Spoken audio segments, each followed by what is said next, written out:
10 years ago, maybe 11 now, that I had a fully loaded pistol in my mouth, ready to pull the trigger. And you may ask, why is a Olympic champion, Stanley Cup champion, 7-time All-Star got a gun in his mouth ready to pull the trigger? Well, my experience as a very young child was one of living in fear. Constantly living in fear. My dad was an alcoholic, my mom was a prescription pill addict, and my complete and entire existence in life was complete and utter chaos. Complete and utter chaos. And guess what? I was the most mature person in that situation. And so I was the referee. And little did I know that being the referee in that situation would change me for the rest of my life.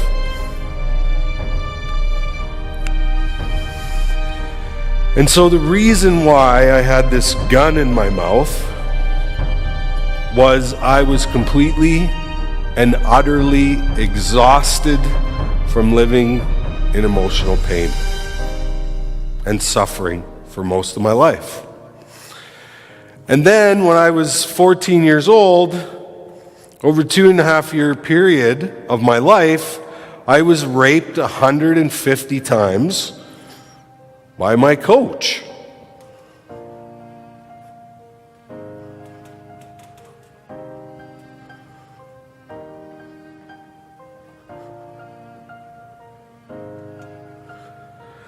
And so,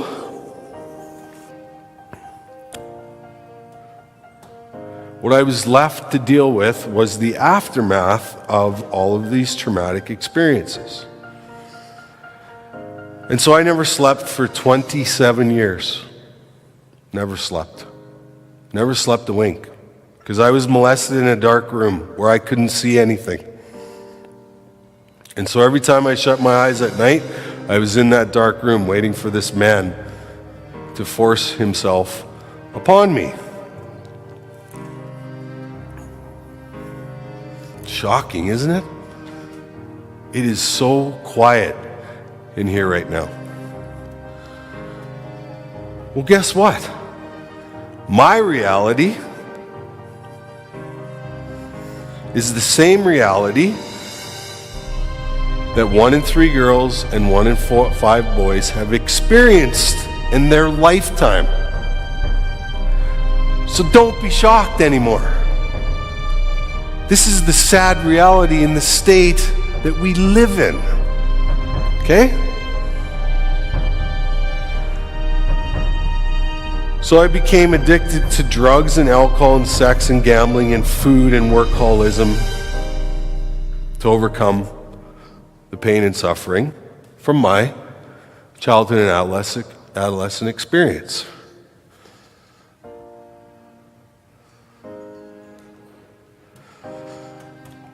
And the thing that I loved to do the most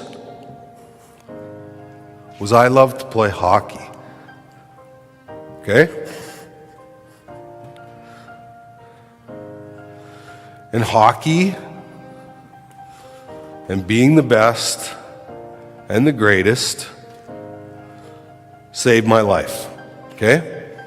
Saved my life.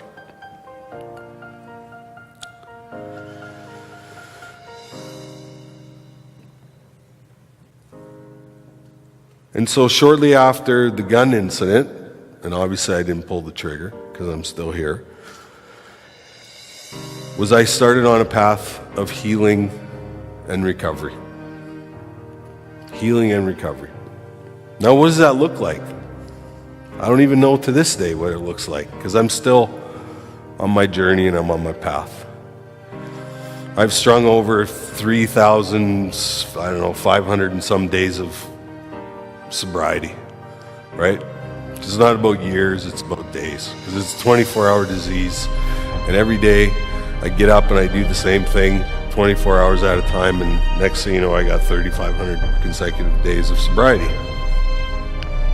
But along the way, I met all these incredible people who were on the same journey and the same path as me. And I started to have conversations with them. So in 2003, I retired from hockey. And in 2009, I wrote this book called Playing with Fire. With no expectations, other than the fact that I just want to put a bunch of stuff on paper, take one last look at it, and put it in its rightful place in the past. So I go to Toronto for the first book signing, like I said, with no expectations. And I show up at the biggest bookstore in Canada, and 400 people show up too at this book signing. I'm like, this is weird. What are these people doing here? Why are they here? You know, I'm not Wayne Gretzky. You know, I didn't score 3,000 points, you know. Yeah, I was a fourth-line centerman on a Stanley Cup team in 1989, and I was a fourth-line right winger on Canada's 2002 Olympic gold medal team. I'm the 60th all-time scorer in the NHL. You know, why are all these people here? What are they doing here? Well, I started signing books. Out of the corner of my eye, I see this guy in line. And he's got my book like this, clutched to his chest, and his face is buried in the floor, and he's walking really slow. And I followed him all the way in the line. Gets to the front of the line, sets the book on the table, looks me in the eye, and says, "Me too.